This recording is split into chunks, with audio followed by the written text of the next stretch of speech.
covering some of the concepts involved in that process. So yeah, that's what we've got in store. All right, well, I'm looking forward to that. It's going to be fun, kind of fun jumping into our first furniture type project here on Fusion. So Yep. The floor is yours. Take it away. All right. So as Izzy said, we're going to be doing some assembly work here. Going to make a table. Don't have that picture handy, but that's okay. We're going to build it tonight anyway. So we've covered a fair amount of the basics of making solid models in Fusion 360 in our first couple classes. So I know some of you have been itching to do some assembly work, and this will still be pretty basic stuff to get you started, but I think we'll make some good progress here. So we'll shut this document down, and we're just going to dive right into it.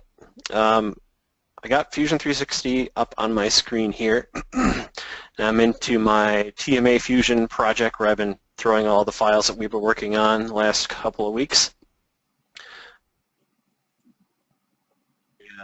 Oh, there we go.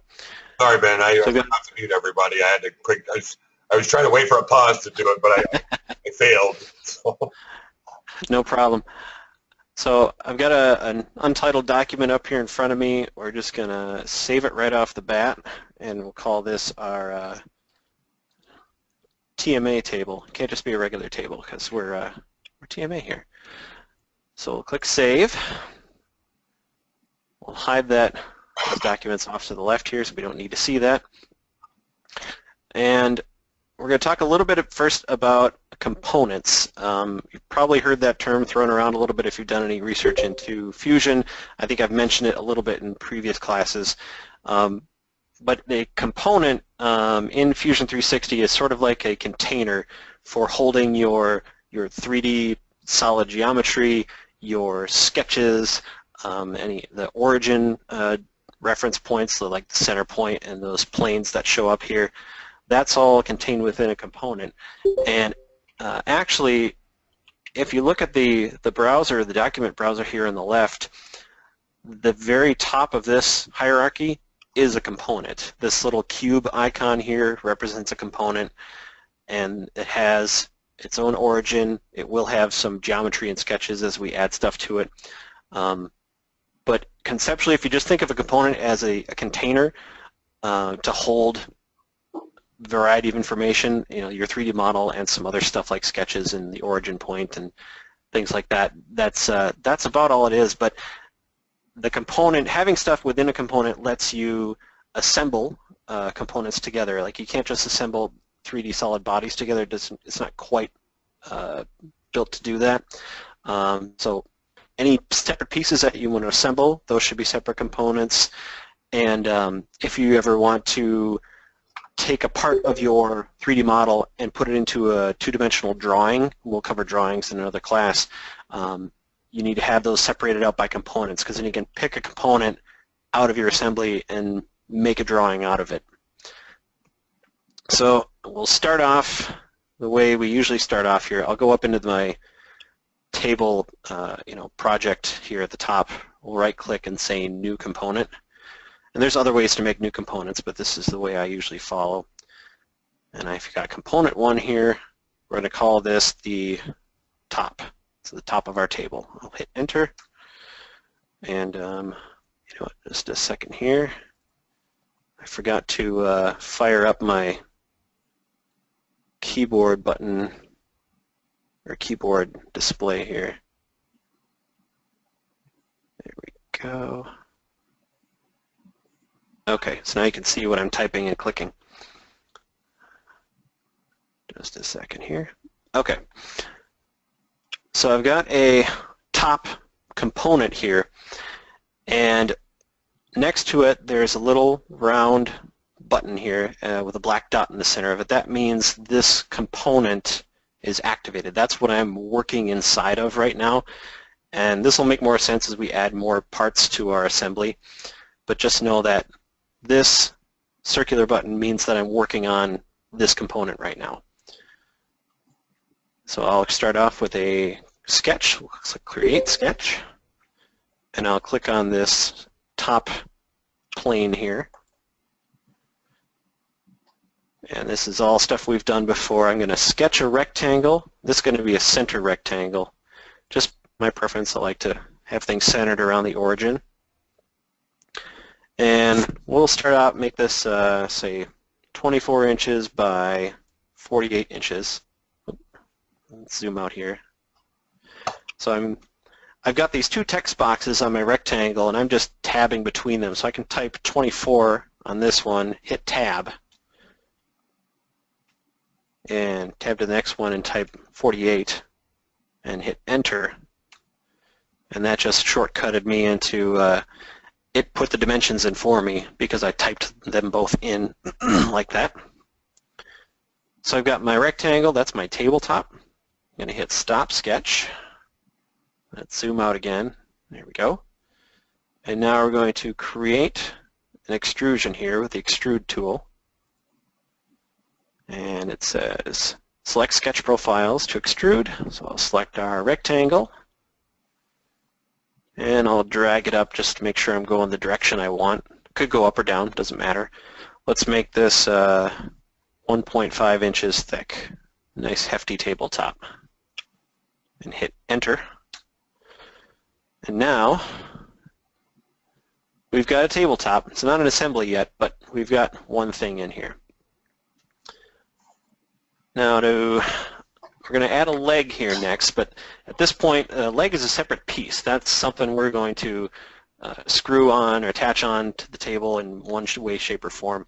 So it's a separate piece. If I extruded a square out of the bottom of this, this would all become one solid piece, but that's not what we're going here. We want to represent reality here and make a leg as a separate item. So if I go back to my browser, to the top here to my TMA table, I can right click and say new component again. And now a couple things just happened. Of course, we had a new component show up in our list here, our browser, which is called component 2. And you'll notice the tabletop that we just made is now sort of transparent. That's because it's no longer active. So first thing, before we forget what our component is, we're going to click on the name of it over here and give it a name, call it leg, and hit enter. And now I'm going to create another sketch to start making this leg. So I'll hit create sketch. And I can still pick these planes. Let's see, is that the... so right now, if I hover over this top plane, it's actually selecting the top of my table.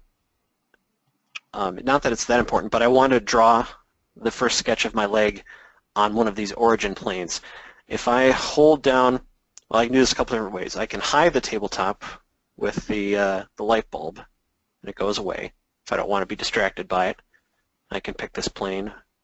Or if I put my mouse over there and I press and hold it, the left button, now, okay. Now I can see everything that's underneath where my mouse pointer was. But it's a little bit confusing here because I'm getting this XZ is that plane, the XZ plane. But there's two of them here because my project has one of those origin planes and so does the tabletop. So, oops, stop sketch. Just to avoid any confusion here, I'm going to hide the tabletop so we don't have anything else on screen. So, create a sketch, and we're going to draw a rectangle. And this is going to be like a 4x4 post, so 3.5 inches by 3.5 inches. Hit enter.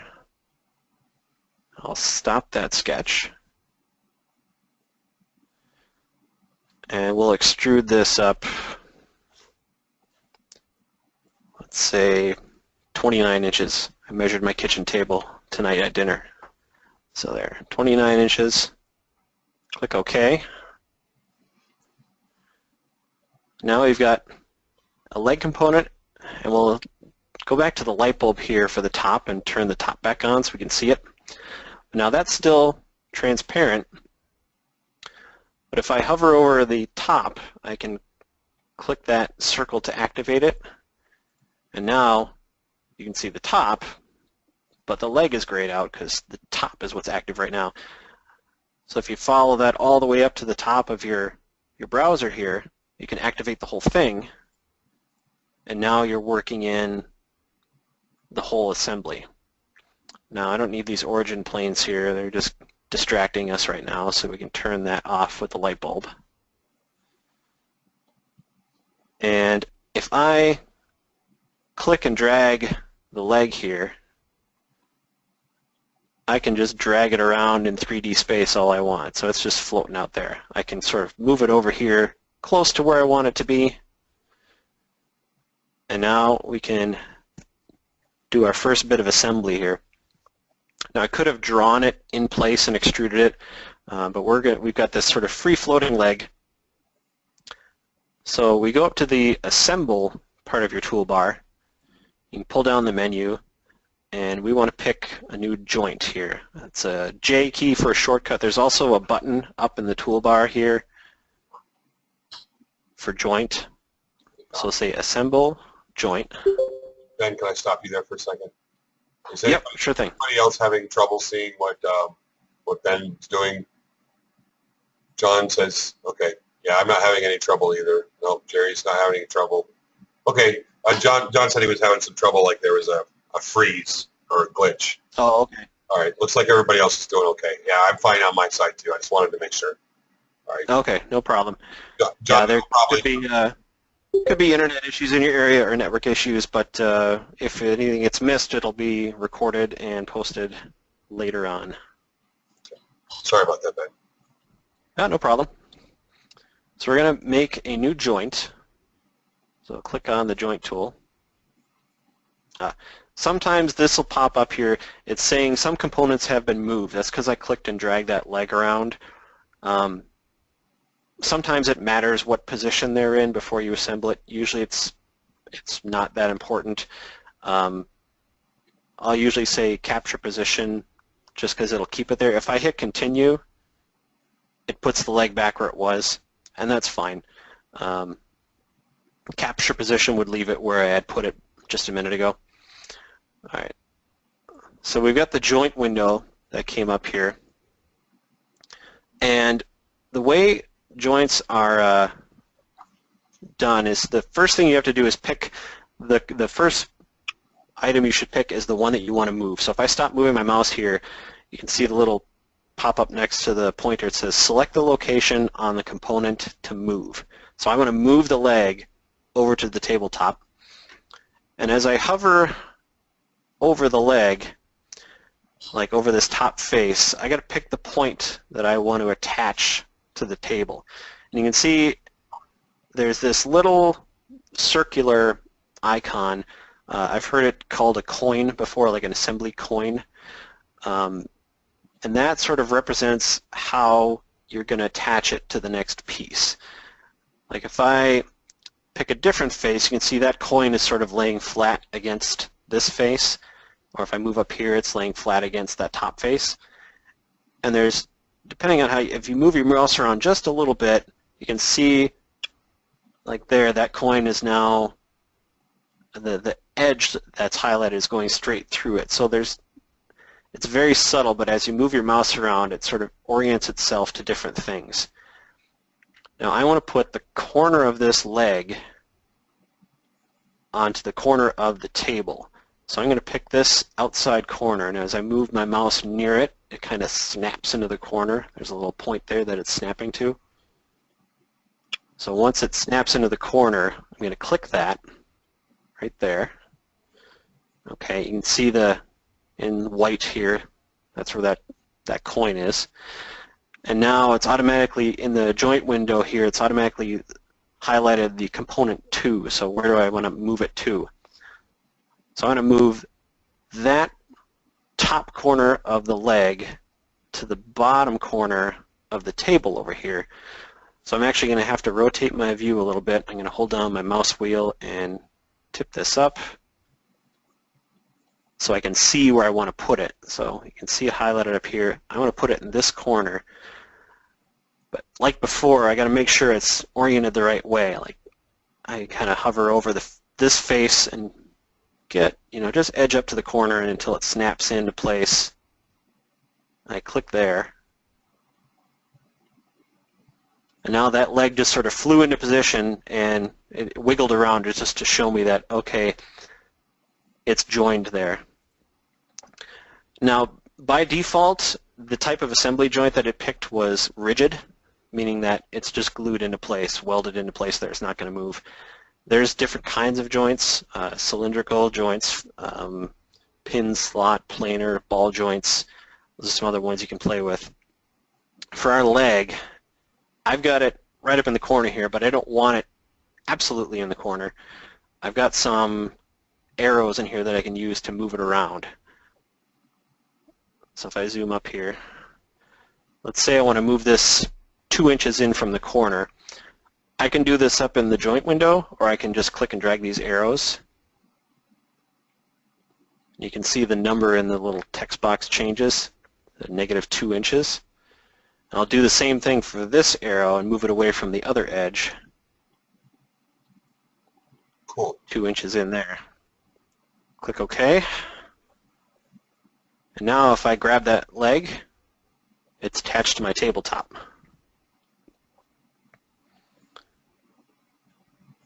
All right, I'm going to take a break for a drink of water. Any questions at this point, or anybody just need to catch up for a minute? John had asked earlier about hang on, let me find the question. I didn't write it down. Is there any advantage for components to be centered around their origin? So when you were drawing the table, you kind of centered it in the center of the origin. Is that just a designer preference, or does that come in handy sometimes? It doesn't always matter. Usually, as far as for the whole component, it doesn't always matter so much, but it might depend on what you're going to do with it. Like last week when we made the rocket, I centered everything around the origin because then I had an axis that I could rotate things around, or if I'm going to be doing something where I want to make a mirror image of something else, if I have it centered around the origin, I can use those origin planes as the thing to mirror over. So sometimes it's just handy to have those planes in the middle, but even if you don't, you can make your own points or construction planes to work with. Okay. It's not something we've gone into yet, but yeah, it's not critical, but it just depends on what you're going to do with your model. Dennis asked, we do not have to ground the tabletop? Question mark. Not always. Usually when you have an assembly, you do need to ground it, more so if you have moving parts. I don't have any moving parts on here. Everything's just welded to each other so far. So that's something I should probably learn, how to ground a part. Yep, I'll do it right now because it's dead simple. If I right-click on and go in my browser into the hover over the top, if I right-click on that and say ground, I'll hit continue. All right. Now there's a little push pin on the icon that says, okay, the tabletop is now grounded in 3D space. It won't move. So if I attach something on here that rotates or moves around, I can move those other pieces around, but the tabletop will stay there. One more question from Dave. I hit the wrong arrow when placing the joint, and now my leg is 2 inches from the table. How do I fix that? Aha. A couple ways. So you can either find the joint down in your timeline. So down at the bottom of my screen here, we've got the little joint icon. I can right-click on that and say Edit Joint. Or up in the browser here, I can go into the Joints folder and find that first rigid joint, right-click and edit that. So once you're back into editing the joint, you have all those controls again. You can drag the arrows around, or you can change the numbers in the boxes over here. So I can move this out, move it back in, and click OK. All right, cool. There you go. Yeah, it's one of the things that's good to cover is ways to fix your mistakes, because you will make mistakes. I make them all the time, but there's usually makes it pretty easy to back up and tweak stuff that you may have missed. Is it true that there's typically there's more than one way to navigate to certain things in this program? I mean, it seems like Oh yeah. with everything you're doing, it's like there's always there's more than one option to do it. So. Yep, for like the commands, there's shortcuts, there's keyboard shortcuts, there's buttons, there's menu items. If I want to go back and change stuff, I can go in my timeline or in my browser, or there's even different approaches to modeling. You could model something a dozen different ways if you wanted to. Cool. The more you play with it, you'll kind of get a feel for what's comfortable for you or what might work best for a particular model. That covers it. All right. Now, one of the other advantages of components is I've created here a leg part. And I know that Ben, all the other legs on my table are... I'm sorry. Oh, sorry. Go ahead. Question. I missed a question from Robert. Yeah. I'm sorry, Robert. I Sure. didn't see that. Is there a disconnect with the way the joint X, Y, and Z are specified and the way the viewpoint cube is showing? And it goes on to say, I asked because it seems like based off the cube, I should change Z to move along the leg, but Z pulled it from the table. Oh, yeah. Yeah, I can see here. So like the arrow I'm got highlighted here, it lines up with the Z on my view cube, but it's actually an X on the joint. And I'm not sure exactly how that maps, but I'm pretty sure it's figuring out X, Y, and Z either based off of the joint itself or maybe the origin of the component of the leg. I think when I picked that corner and brought it down here, it assumed here it shows a 90-degree rotation to orient it into the position that I wanted. So I wouldn't get too hung up on what's X, Y, and Z. I think it usually makes more sense to just look at it visually and pick the arrow that you want and drag it around and say, oh, that's X, so that's the number I need to change.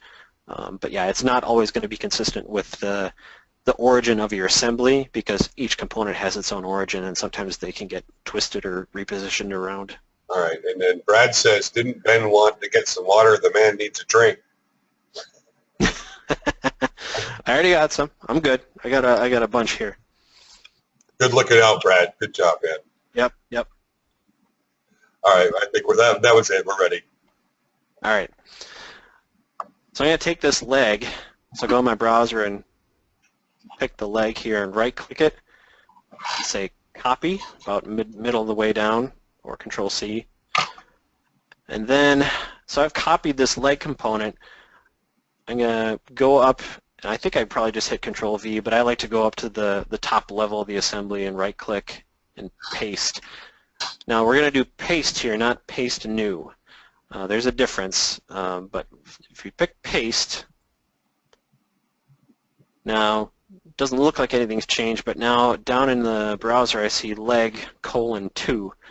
That's another instance of the same leg, and what I've got that popped up around the leg here is like a move tool that you see anytime you move something in Fusion, and you've got 3 arrows for just dragging it in one direction.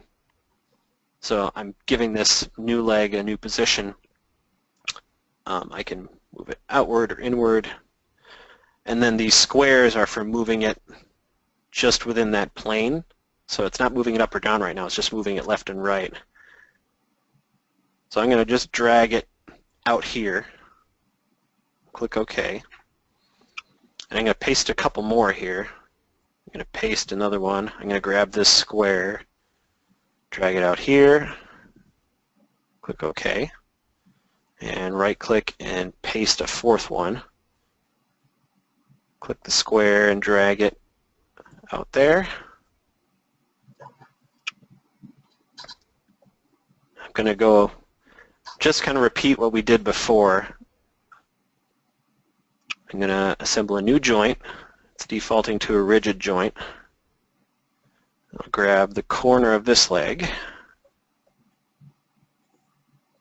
and snap it into the bottom corner of the table here. Drag it in a couple inches in each direction. Click OK on that joint. That looks good.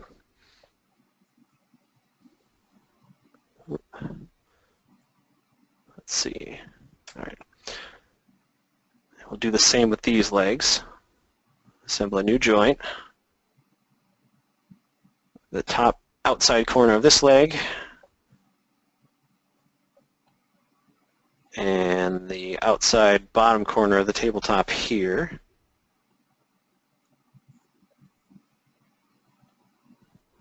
Drag it in a couple inches. Click OK. One more. Grab this corner of the leg, rotate around and so I can see the bottom of my table, and grab this corner point.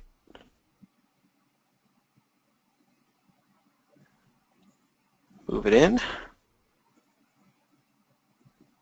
Click OK. And you can see these little sort of transparent icons here. Those are for all the joints that we've created. I don't really need to see those. I mean, if I wanted to, I could click on it and it would highlight it down in the timeline. But for my purposes, they just sort of get in the way visually. So I like to go up to the joints folder in the browser and just click the light bulb to turn those off because I don't need to see them.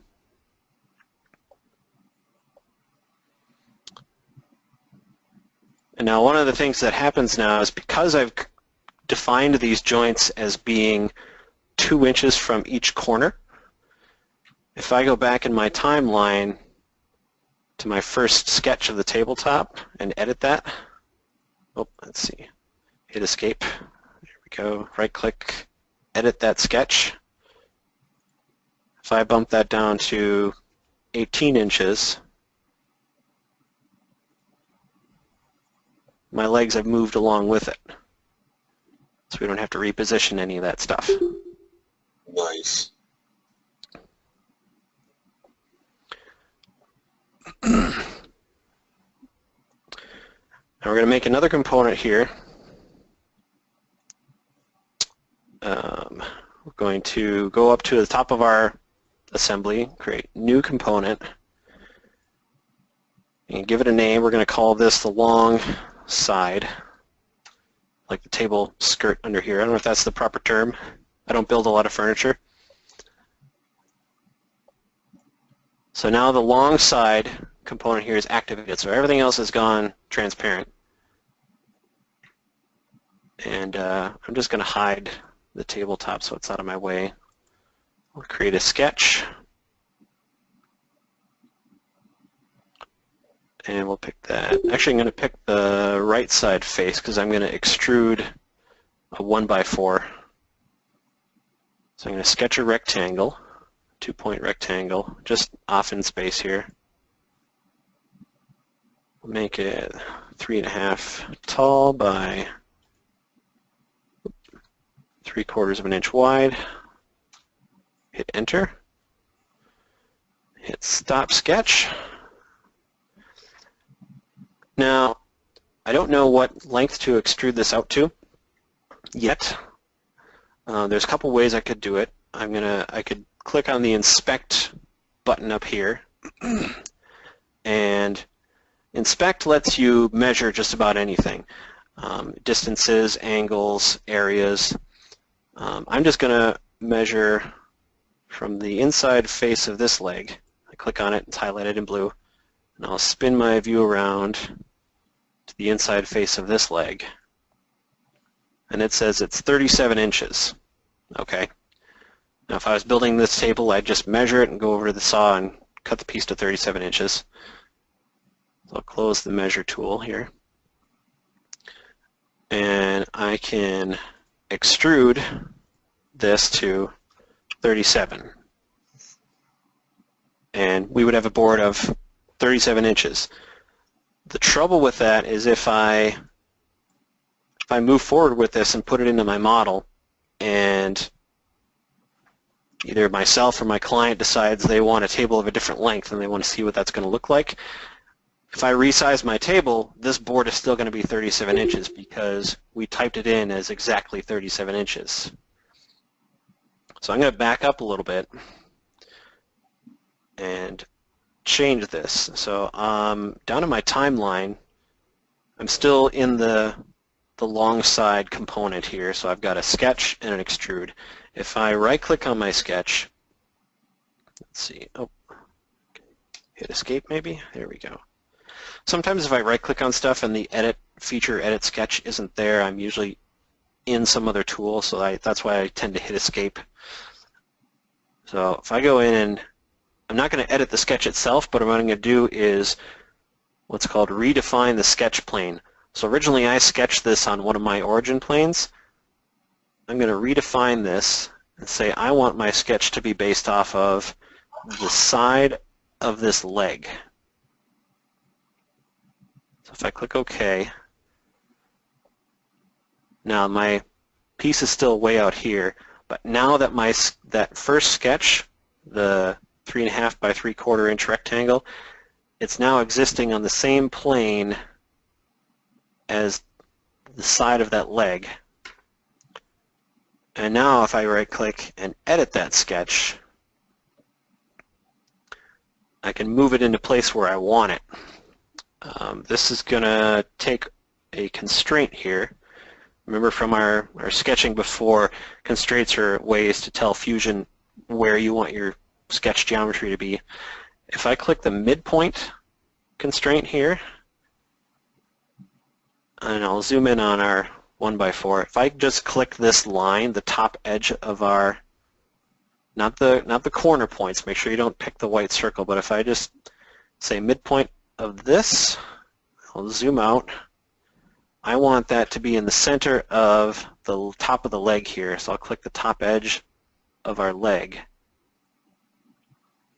And now it's figured, oh, okay, you want that edge centered on this other edge. Click Stop Sketch. And now it's showing me that 37-inch extrusion out here. And I'm going to go back into my extrusion, so down in the timeline at the bottom here, I'll right-click on that extrude. And now Edit Features grayed out again because I think this is selected. There we go, right-click, there we go, Edit Feature. And now instead of 37 inches, I'll drag it back here. At this point, I don't necessarily care how long this piece is. I'll only care about how long it is when the model's done and I need to actually make plans or go out and make the thing. I just want Fusion 360 to figure out how long it has to be to meet up with that other leg. So instead of extruding out to a distance, in my extrusion window here, I'm going to set the extent to to object, so not a distance, but going up to something else. And now I have to select and tell it what to extrude out to. So if I click the side of this other leg, it went 37 inches again, but now it knows, oh, I'm just supposed to extrude it out until I hit this leg. Click OK on that. And now we'll go back up to our table and activate it. I'll turn the light bulb on the top here so we can see the top again. And now, oh, one more thing. This isn't actually assembled yet. This is where if I click and drag this now, it's still floating out in free space. I may have drawn it attached to the leg, but it's not actually attached to the leg. So I'm going to Control-Z, undo that. And instead of setting up the rigid joint with all the connection points of that joint, I'll go into the Assemble menu and use what's called an as-built joint. So I'm just telling Fusion, forget about the coins and the corners that you can snap to. I just want you to assemble it as it's been built right here. So I'm going to assemble an as-built joint. And it's the same kind of joints you have before. It's defaulting to a rigid joint. So I'm going to click on the long side here and click on the leg that I want it to be attached to. And now I just animated those sort of shaking around to show that they're connected. And now I'm clicking and dragging on this piece, but it's not moving because our tabletop is grounded in space and these are all stuck together. Now all that work with the extruding out to the other leg, this is where it pays off now, because like I said, if we go back and edit the size of our tabletop, edit sketch on our tabletop, let's bump that up to, oh, that's not that side. Instead of 48 inches, let's go, let's see, 5 feet, 60 inches. Now that piece has extended, because we told Fusion the actual distance doesn't matter as long as it goes all the way up to the other leg. And just for good measure, I can click the inspect, the measure button, and I'll just pick one of the edges of this side piece. And over here, you can see the length is now 49 inches.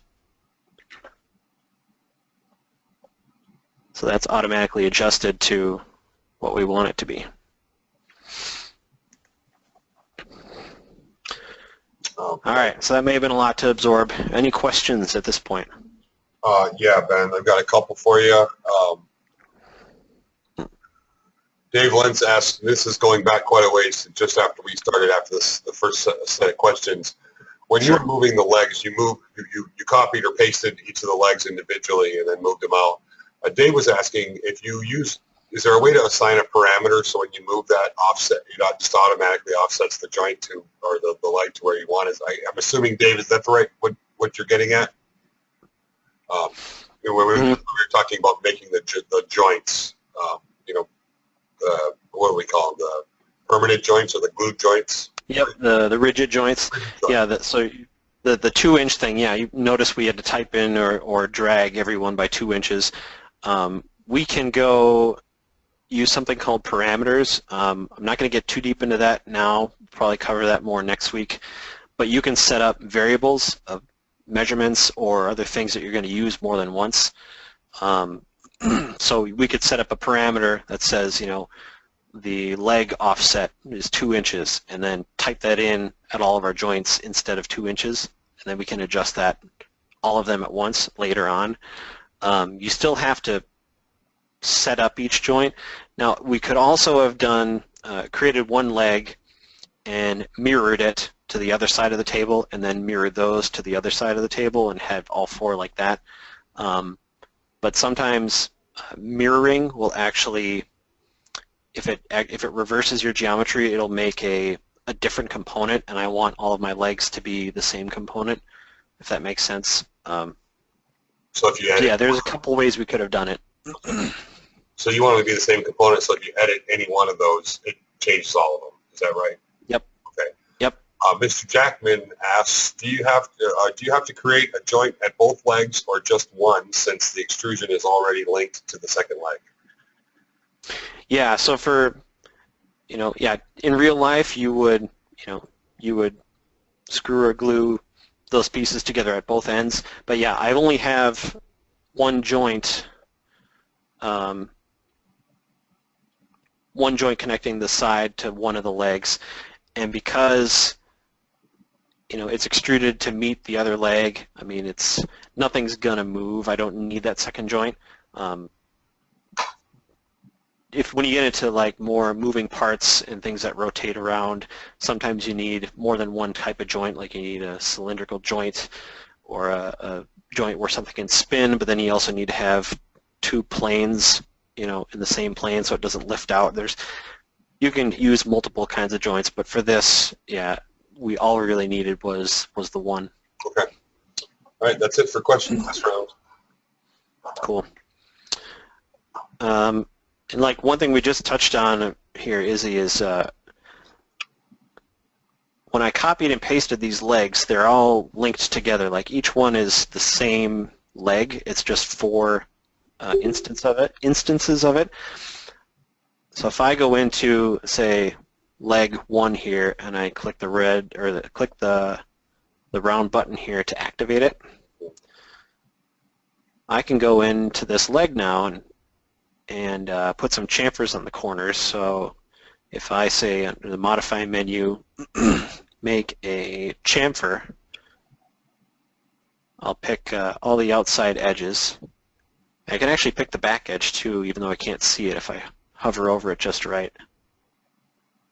Oh, cool. Let's make that 1/2 inch. Now you can see the other ones that are not activated, they've already updated. You can see those chamfered corners show up on every one of them. If I go back and activate my whole assembly now, I've only edited one of those legs, but each one of them followed suit. Nice. So if you have something with multiple parts, something that like this with multiple legs, it makes it really easy to keep them consistent if you want them to be. I mean, I imagine you could do the same thing with, like, I don't know, panels in a 5-piece door. If you had a raised panel, you might want to change the, reveal or something. You just use, if they're the same size component, just continue to do that. Yep, exactly. And let's see. We don't have to get into, well, we'll see what we have time for, but like the side panel here, we can make another short side and extrude it from one leg to the other, and then take this and copy it and paste it and assemble it on the other side using the same process that we did use for this one. Excuse me. One other thing I'll show you guys here on the legs is components can actually contain other components. So if you think of, like I said before, the very top level here, this TMA table at the top of my browser, that's a component. And actually, I pointed out that it had a cube icon, but now it has what looks like a cube and a taller cube next to it. That icon changed because now that I have multiple components here, this is considered an assembly. But we're going to go into one of these legs here. I'm going to just expand out the first leg and activate it. And I'm going to put a little foot on here. But first, in the leg itself, I'm going to create a sketch on the bottom here. We're going to put a little hole in the bottom of the leg. I'm going to draw a line, hit L for the line tool, from the center of this side to the center of the other side. Hit escape, we'll click that line and turn it into a construction line. This will just help me center my hole. And I will sketch a circle, center diameter circle, and we'll snap it to the center of this line. Click and drag out there, and we'll give that, I don't know, 1/2 inch. Stop our sketch. And create extrude. We're going to extrude up into the leg, I don't know, 1 inch deep, excuse me, -1 to cut out a hole. We'll click OK. You can see that mounting hole showed up in all 4 legs.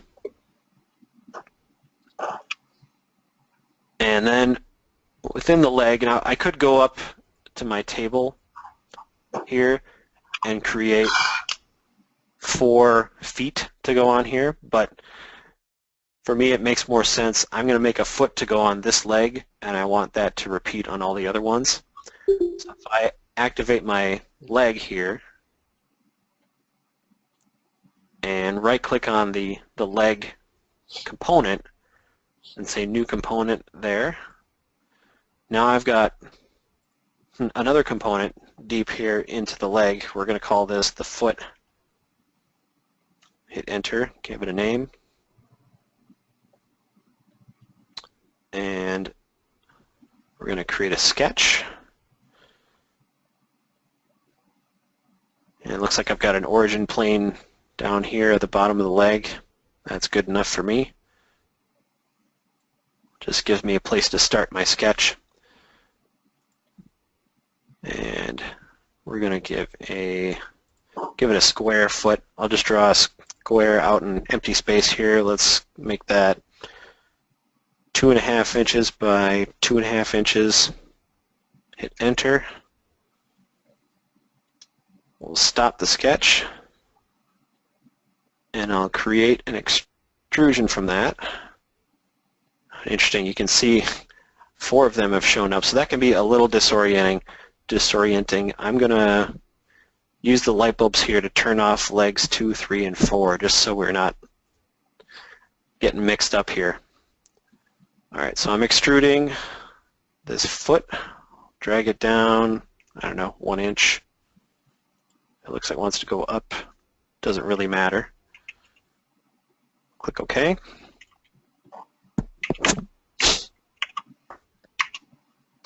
And I'll make a sketch. Let's see. I'm going to turn it around here and sketch on the top here and put a little peg on it to go in the hole on our leg. Let's see. I want a hole in the middle, so I'm going to draw a line. We'll go corner to corner, this one. Hit escape. Select that line and turn it into a construction line. And we'll draw our circle, center diameter circle, on the center of this line. 1/2 inch, 0.5 diameter. Stop that.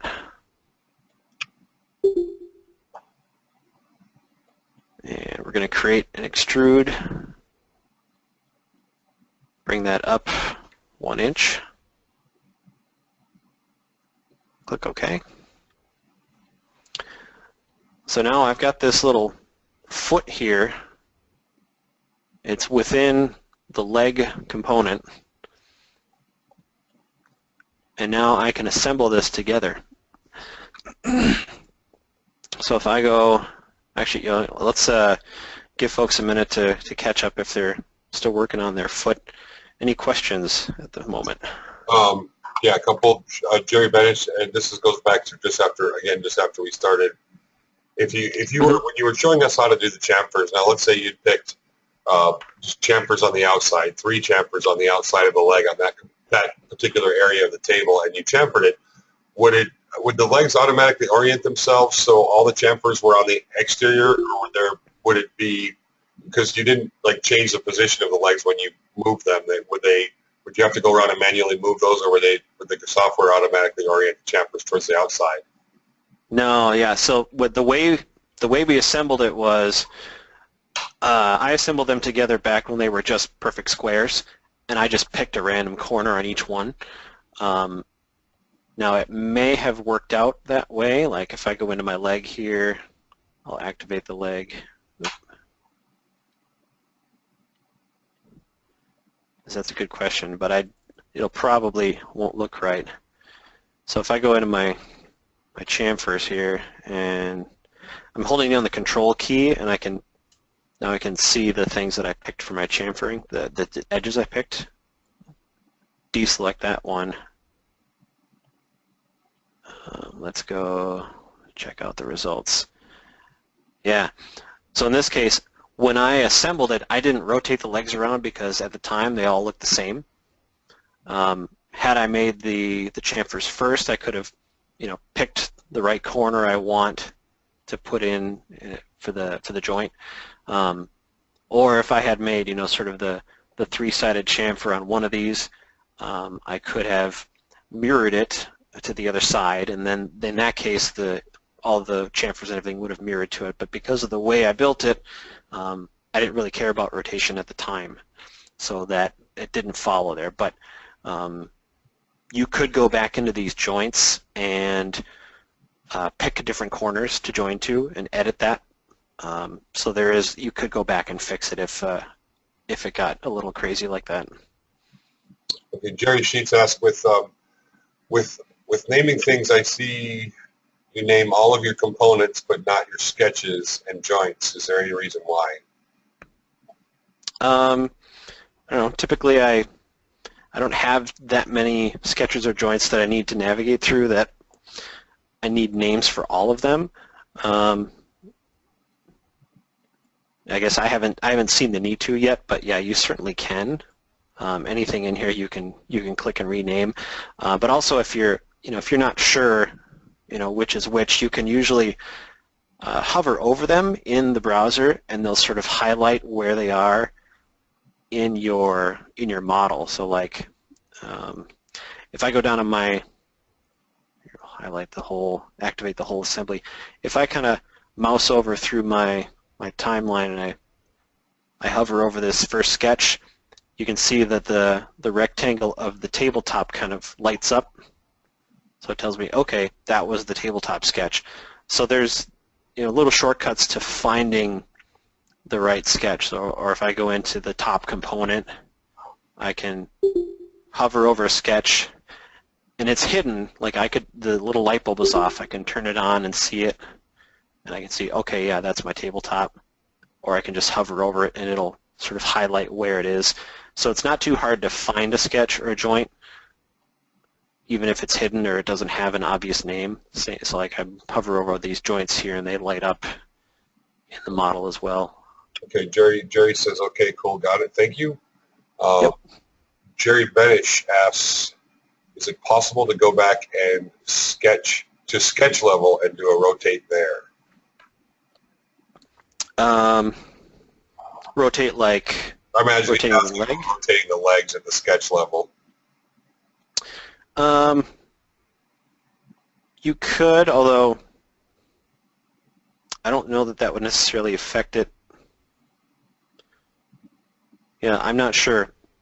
Okay. Like I could rotate it, but it would still look the same when you extrude it. I think at least for this example, it matters more how you pick the corners when you assemble it. Okay. Howard Springsteen, love the last name, Howard. When you draw the line, how are you converting? How are you converting that to a construction line?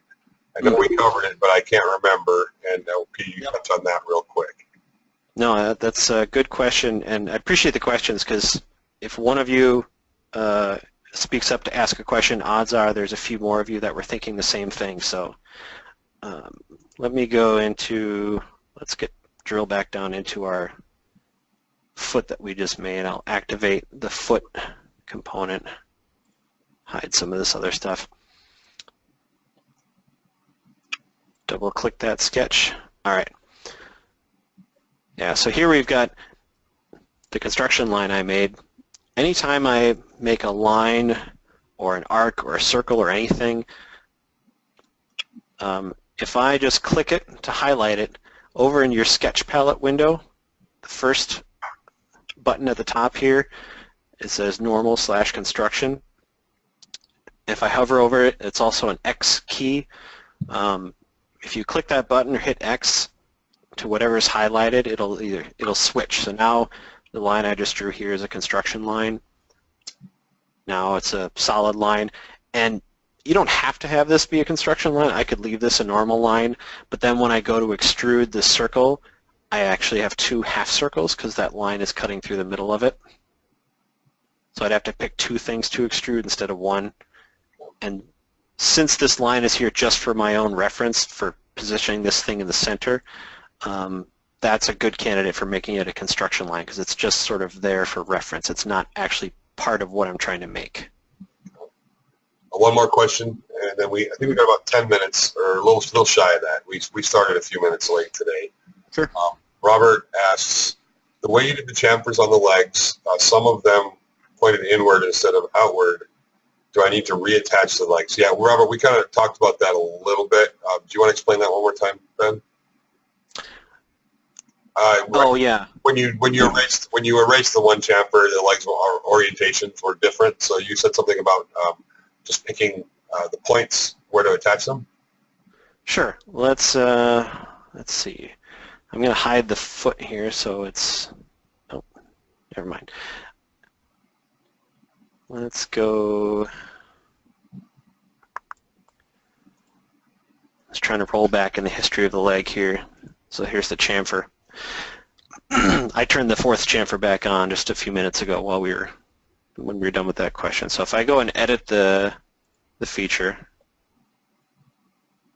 hold down and Control, I'll turn off this one, click OK. So yeah, if in this case I have to go back into one of my joints here. So let's look at this leg. I just clicked on the face of this leg, and you can see in my browser here, leg 4 has this sort of dotted underline near it, so I know that's leg 4. So I'm going to go into, let's see, leg 4. Oh, nope, hold on. I want the joint. So if I expand my joints here, I can hover over. Oh, it's rigid 4. It's not showing up very brightly because it's not activated, but yeah, rigid 4, we'll edit that joint. And now it's actually sort of rolled back in time in the timeline to when I made the joint originally, so it's a little hard for me to see the chamfer.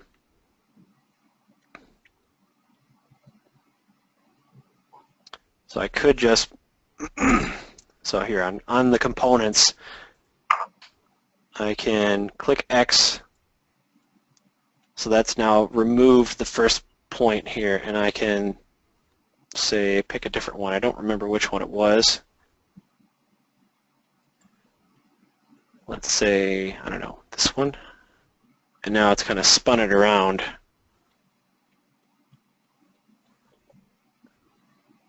And now, oh, looks like I had it the wrong way. So in this case, probably the smarter way to go about it would be to, within your leg part, go back in your timeline and sort of drag this insertion point way back when you made the first leg. And then you could modify and create, you know, your chamfers sort of earlier on in the history. You could add the chamfer here and then sort of roll forward, and then as you create the joints, then you could pick the corner that you want. So it can get a little confusing if you have to roll back and add, sort of insert a feature in between some other features that you created a while ago. But yeah, you can do it. I'm not going to do it now because it'll probably take me a little while to straighten out all the legs, but yeah, I don't know. I hope that helps.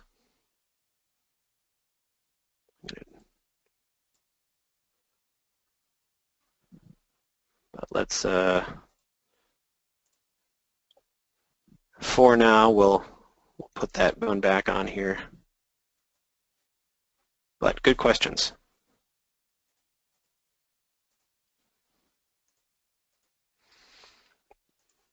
All right, I think the last thing we'll be able to do here is assemble the feet onto the bottom of our legs. Again, just to sort of minimize our distractions here, I'm going to turn off the visibility on the other three legs, and I will activate the one leg that's showing here by clicking the circle. And let's zoom up a bit so we can see what we're doing. Now I'm going to create a new joint here under the Assemble menu, Joint. And before I even pick the components here, it's usually good practice to sort of pick the joint that you want first. So I'm going to give this a cylindrical joint so it can slide along the hole here and also spin around. So I'll pick cylindrical, and then step 1, it says select the location on the thing to move. Oops. So now you can see as I hover over this cylinder, that little assembly coin is snapping to the center of this end. It's snapping into the middle, and it's snapping into the bottom as I move my mouse up and down the length of the cylinder. And you can actually create, you know, your own assembly points. You don't have to accept the ones that it gives you, but usually these are just fine. I'm going to pick the sort of the base of the cylinder here and click on that. And now you can see that little coin is sort of highlighted in white. And we're going to turn the camera view, and now I've got to pick the second component in our assembly, and I'm going to pick the, there we go, pick the bottom of our hole. So this is the leg here. I'm going to put that assembly coin on the bottom of our hole, or at least the opening of the hole. And there, now it's sort of animating what that assembly joint will let me do. Now you can see it's making the foot sort of float up into the leg. Now that doesn't really make sense. We can limit its movement if we want to. And the way I've got it animating there is in the joint window, down at the bottom there's a animate here with a play and stop button. I'll click stop. And now if I just left it at that, I could grab this foot and slide it up and down, but I can't slide it side to side because it's constrained to that cylinder. I can grab the corner of it and kind of spin it around if I want. You know, so if this were a more complicated part with stuff sticking out of it, I could grab the end of it and swing it around. So I'll hit Control Z just to undo the move, but yeah, doesn't matter. If I go into that joint, so it's right now that joint exists within the leg component because that's where we were working. If I expand out the joints here, I can see here cylindrical joint 1. I can right click and edit that joint, but I can also edit the joint limits. So most of the joints in Fusion, you can give it some sort of limitation on how it can move. So this window here that came up, it says Edit Joint Limits. I can limit how much it rotates, or I can limit how much it slides. So I can give it a, let's see, I can give it a minimum and a maximum, and you can play around with these numbers a bit, like I think 1 inch, nope.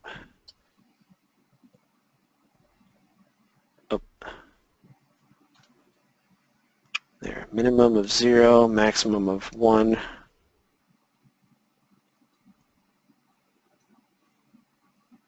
Okay, and I think because I moved it previously, it set the 0 point differently.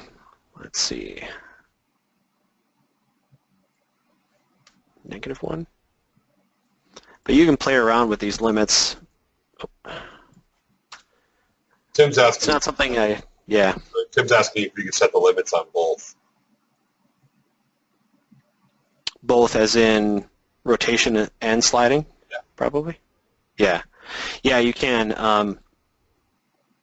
You know, so like for rotation, like I've done this, I did a model where I had a door that would open, but I only wanted to open about 90 degrees. So then I could give it a minimum and maximum here, 0 degrees and 90 degrees. Dave asked the question, and I'm sorry I missed it. I somehow must have turned off my menu popping up when I say assemble joint. How do I turn it back on? Let's see. You mean the window? The joint window? Dave, you mean the joint window? Yes. Okay. Sometimes, yeah, sometimes this happens to me where, especially tonight, this happened to me when I changed my screen resolution. Sometimes that window goes off screen. It might be off screen, or in the top of these windows there's a little minus button and a plus button for sort of shrinking it and hiding it.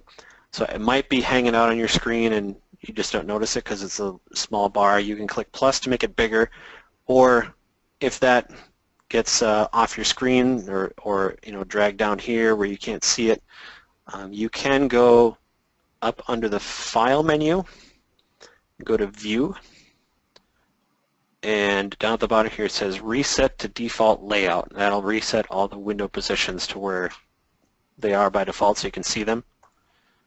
So that'll bring the joint window back into focus. There's also, on the top right corner, there's a little 2 arrow icon here that collapses it off to the side. Okay. Yeah, Dave said that worked. Okay. All right, cool. All right, we need to wrap it up. Yep. I think that's about as much as I was going to cover here. I mean, obviously we didn't build the whole table, but we've covered enough so you can make the rest of the pieces, assemble them, extrude them from one leg to the other to make the rest of the sides, and did a little bit with assembly joints. But there we go. We have. I'd like to ask a question before we call it quits for the night, if you don't mind. Sure thing. Is there a rotation tool, just a simple rotation tool, like you could say you want the table leg to rotate along its center axis, We would have to set up a, as in like part of the assembly, or just for moving it around. Let's say there's nothing else except for a table leg sitting in your 3D model. Is there a way to like create a center point, like down the length of the shaft, so I can just rotate it around that center point? Sure. Here, we don't have to cover it. I guess we don't really have to cover it tonight. I was just wondering if that's a possibility for orienting. Yeah. Anytime, like remember when we copy pasted the legs and it dropped a new one in and asked me to move them around. So I'll just do it real quick here. We'll take this leg, paste it in. One of the things I didn't point out is this is the move tool, and actually it's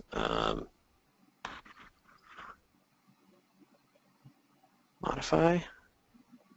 Yeah, move or copy. This move tool pops up. I can drag it around like I did before, but get it off to the side here so you can see it better.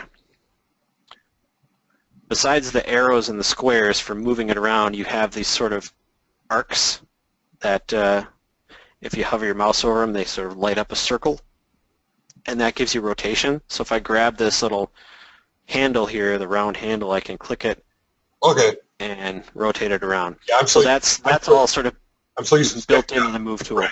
Okay. Yeah. Yep. So that would be another way you could change the orientation of the legs once they were in position. Yeah. So yeah, in that case, you probably move it around and then rotate it in the way you want it, and then you would put your assembly joint in there. But the move tool sort of helps you get it there and in position, or get it close, and then you can lock it in. All right, cool. All right, well that covers it. Any closing words, Ben?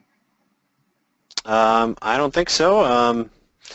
Let this all soak in. Play around with some assembly work this week if you got some time to kill in Fusion.